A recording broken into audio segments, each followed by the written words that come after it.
तो ये वीडियो एक ओपिनियन वीडियो होने वाला है और हम इस बारे में बात करेंगे कि आपको म्यूचुअल फंड में इन्वेस्ट करना चाहिए या फिर आपको डायरेक्ट स्टॉक में इन्वेस्ट करना चाहिए।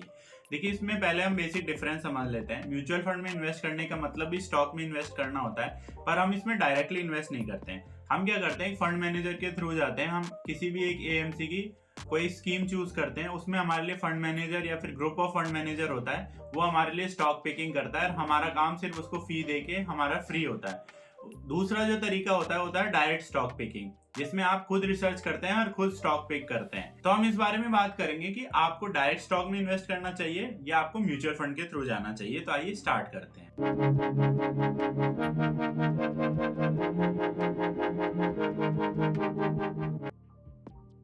तो देखिए, जो मेरा ओपिनियन है, बिल्कुल क्लियर कट ओपिनियन मैं आपको दूंगा।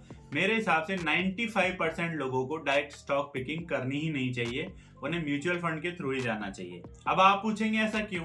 ऐसा इसलिए क्योंकि मेजोरिटी लोग जो स्टॉक मार्केट में इन्वेस्ट कर रहे हैं, उनकी खुद की कोई जॉब है या खुद का बिजनेस है, क्योंकि पैसा तो होगा ही आपके पास इन्वेस्ट करने के लिए, तभी आप इन्वेस्ट कर पा रहे हैं। और हर किसी का ये नहीं है कि वो 8 घंटे 9 घंटे की जॉब करके उसके बाद में वो हफ्ते के एटलीस्ट 10 से 12 घंटे दे सके स्टॉक मार्केट को। और अगर आप इतना टाइम नहीं दे सकते हैं वीकली, तो आपके लिए डायरेक्ट स्टॉक पिकिंग करना बहुत ज्यादा रिस्की हो सकता है। और दूसरा, म्यूचुअल फंड में ये है कि आपके लिए एक फंड मैनेजर इन्वेस्ट कर रहा है, तो आपको ये टेंशन लेने की जरूरत नहीं है कि ये वाला स्टॉक मुझे लेना है कि नहीं लेना, ये लेना है कि नहीं लेना। क्योंकि किसी भी फंड की स्कीम में लगभग एटलीस्ट 35 40 50 स्टॉक्स तो होते ही हैं।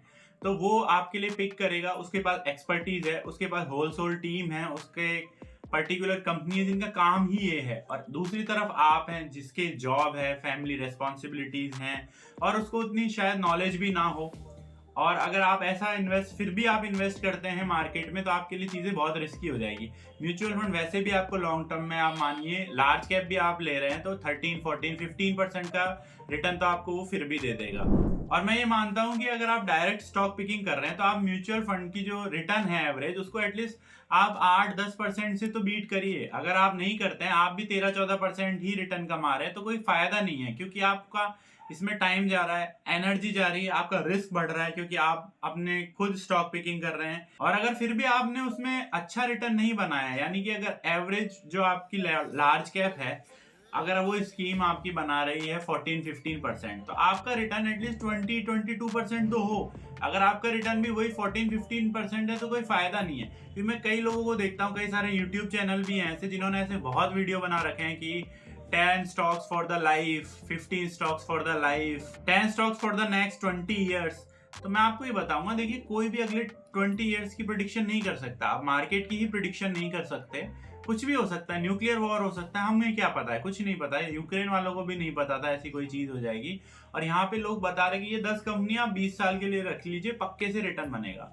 तो मैं आपको बता दूं कि वो जो कंपनीज बताते हैं, वो सारी लार्ज कैप होती हैं, क्योंकि वो भी चाहते हैं कि यार रिस्क तो ना हो। तो सेफ साइड खेलने के लिए आपको बहुत बेसिक सी, जैसे HDFC बैंक हो गया, एक्सिस बैंक हो गया, ICICI बैंक हो गया, TCS, Infosys, HUL, Asian paints, ऐसी मेच्योर कंपनीज के नाम बताते हैं। अब उसमें प्रॉब्लम क्या होती है कि जो मेच्योर कंपनीज है, आपको लगता है कि बहुत अच्छी कंपनीज है, और वो बेशक है भी, लेकिन एक्सेप्ट जब मार्केट क्रैश हो गया, अगर नॉर्मल कंडीशन में आप उसमें इन्वेस्ट करेंगे, तो आपको लॉन्ग टर्म में 10-12% 14% का ही रिटर्न मिलने वाला है। एटलीस्ट जब आपके पास मोर देन 15-20 स्टॉक्स होंगे। और इतने स्टॉक्स तो आप जनरली रखते हैं, बहुत ही कम लोग होंगे जो डायरेक्ट स्टॉक पिकिंग के नाम पे सिर्फ 4 या 5 स्टॉक उठाएंगे। हाँ, ऐसी कंडीशन में जरूर आपका रिटर्न ज्यादा हो सकता है, पर फिर वो रिस्की भी उतना ही हो जाएगा। तो मैं बोलूंगा, आप कम रिस्क लेके इससे बढ़िया म्यूचुअल फंड में इन्वेस्ट करिए। 14-15% का आप रिटर्न बनाइए लॉन्ग टर्म में। इवन ज्यादा भी रिटर्न खूब बनता है, 20-22% का रिटर्न भी बहुत सारे मल्टी कैप ने और स्मॉल कैप ने तो इससे भी ज्यादा रिटर्न दिया है लॉन्ग टर्म में।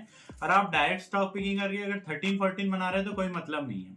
आप डायरेक्ट स्टॉक पिकिंग करिए अगर आपको ये लगता है कि यार मैं एटलीस्ट हफ्ते में 10-12-15 घंटे में हर वीक दे पाऊंगा, मुझे बेसिक फाइनेंशियल नॉलेज है, मुझे बेसिक अकाउंटिंग आती है, मुझे बेसिक सारी टर्म्स की बहुत अच्छी अंडरस्टैंडिंग है, ROE, ROC, price to book, price to earning, मुझे सब कुछ पता है। क्योंकि देखिए, किसी भी स्टॉक को खरीदने में 4 या 5 चीजें होती हैं जो सबसे ज्यादा इंपॉर्टेंट होती हैं, और इसमें अगर आपकी एक भी चीज मिसिंग है, तो मैं बता रहा हूँ, ये आपके लिए बहुत नुकसानदायक हो सकता है।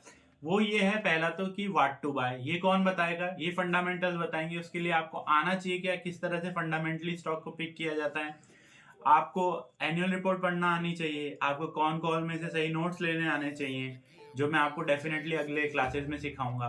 उसके अलावा आपको आना चाहिए कि व्हेन टू बाय, आपको बेसिक ये भी समझ में होनी चाहिए कि यार कंपनी में ऐसे क्या ट्रिगर्स हैं जिनकी वजह से मुझे खरीदना चाहिए। हो सकता है आर्बिट्राज वैल्यू हो सकता है कि वो डीमर्जर हो रहा हो, रिवर्स मर्जर हो रहा हो सकता है कि और डिफरेंट कंडीशन प्ले आउट कर रही हो कि कोई नया प्लांट लगाओ किसी केमिकल कंपनी का जो अपने फुल कैपेसिटी यूटिलाइजेशन पे आ रहा हो। उसके अलावा आपको पता होना चाहिए व्हेन टू पिरामिड अप। मान लीजिए आपने 200 रुपए पे एक स्टॉक खरीदा और आपको लगता है यार कि इसकी इंट्रिंसिक वैल्यू 300 है, अब वो 250 चले गया, तो आपको खरीदना चाहिए कि नहीं? आपको खरीदना चाहिए, क्योंकि अभी भी आपके हिसाब से उसकी इंट्रिंसिक वैल्यू से वो कम ही चल रहा है। थर्ड स्टेप आपके लिए आएगा कि व्हेन टू सेल। अगर आपने मान लीजिए खरीद लिया, मेरे साथ भी ये शुरू में हुआ है इनिशियल, जब मेरा एक स्टॉक 4 गुना हुआ, मैंने पिरामिड अप भी किया, उसका एवरेज भी बढ़ गया, और जब वो वापस आया मैं उसको बेच नहीं पाया और ज्यादा प्रॉफिट नहीं कमा पाया। इवन लगभग जीरो सम का गेम ही रहा मेरे लिए, नो प्रॉफिट नो लॉस का गेम रहा, क्योंकि मुझे ये नहीं पता था व्हेन टू सेल, चाहे फंडामेंटली चाहे टेक्निकली। दूसरा तरीका स्टॉक मार्केट में डायरेक्ट इन्वेस्ट करके पैसा कमाने का तरीका है ट्रेडिंग।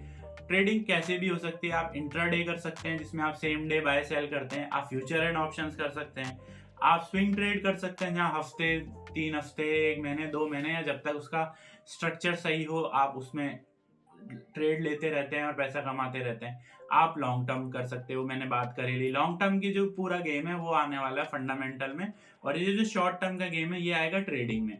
अब आपको अगर ट्रेडिंग नहीं आती, आपको बेसिक ये नहीं पता कि यार रेजिस्टेंस क्या होता है, सपोर्ट क्या होता है, 20 EMA 120 DMA, आपको इन चीज़ों के बारे में नॉलेज नहीं है, आप एक सिंपल हॉरिजॉन्टल लाइन नहीं खींच सकते, आपको डिस्ट्रीब्यूशन समझ में नहीं आता, आपने कोई बुक्स नहीं पढ़ी हैं, आपने प्रैक्टिस नहीं करी है, और आप फिर सीधे ट्रेडिंग के गेम में आ जाते हैं कि यार आपने किसी चैनल को फॉलो कर लिया, उसने जो जो बताए उसके कुछ चल गए कुछ नहीं चले, आप भी उसमें रहे ना, आपको रिस्क मैनेजमेंट आता है।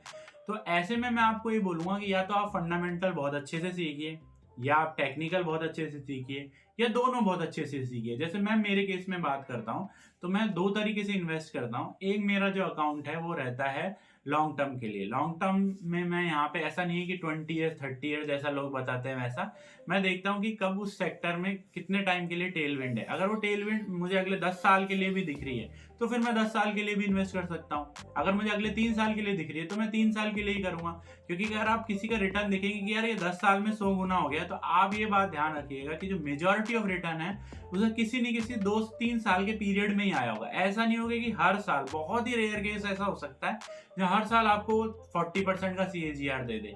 जनरली ऐसा ही हुआ कि वो 3 साल में वहां से 30-40 गुना हो जाएगा, उसके बाद अगले 3 साल में वो 1.5-2 गुना ही होने वाला है। तो इस तरीके से होता है।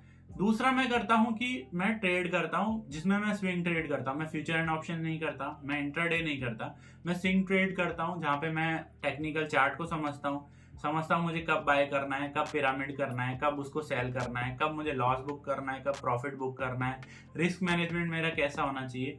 और तीसरा मैं म्यूचुअल फंड में भी इन्वेस्ट करता हूँ। ऐसा नहीं है कि मैं सारा का सारा पैसा डायरेक्ट स्टॉक में इन्वेस्ट करता हूँ, क्योंकि मैं ये सोचता हूँ कि अगर मेरा कुछ अमाउंट ऑफ मनी हमेशा मार्केट में इन्वेस्ट है और वो रिस्क फ्री मुझे 14 से 15% का रिटर्न बना रहा है, तो उसमें मुझे कोई प्रॉब्लम ही नहीं लगती है। तो मैं ये दोनों चीज़ों का ध्यान रखता हूँ। मैं इस तरीके से टेक्निकल भी समझता हूँ, फंडामेंटल भी समझता हूँ, और कुछ पैसा सर्टेन अमाउंट मैं म्यूचुअल फंड में भी इन्वेस्ट करता हूँ। मेरा एक्सपीरियंस मार्केट में अभी लगभग 4 से 5 साल का है, इसलिए मेरे को ये सारी चीज़ें कर रहा हूँ। लेकिन अगर आप बिगिनर हैं तो आप सबसे पहले म्यूचुअल फंड से स्टार्ट करिए। डायरेक्ट स्टॉक पिकिंग की तो आप सोचिए भी मत। उसके बाद आप समझ पैदा करिए, फंडामेंटल चीज़ों को समझने लगिए, अकाउंटिंग समझने लगे, DCF कैसे यूज़ करते हैं, कैसे आप वैल्यूएशन समझते हैं, ये सारी चीज़ें समझिए। फिर ट्रेडिंग आपको करनी है तो उसकी प्रॉपर पढ़ाइए।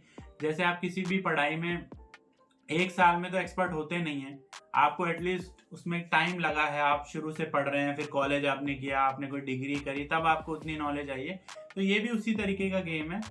तो एज अ बिगिनर आप हमेशा म्यूचुअल फंड से स्टार्ट करिए अगर आपको मार्केट में इन्वेस्ट करना। ये मेरी पर्टिकुलर यहाँ पे ओपिनियन रहेगा।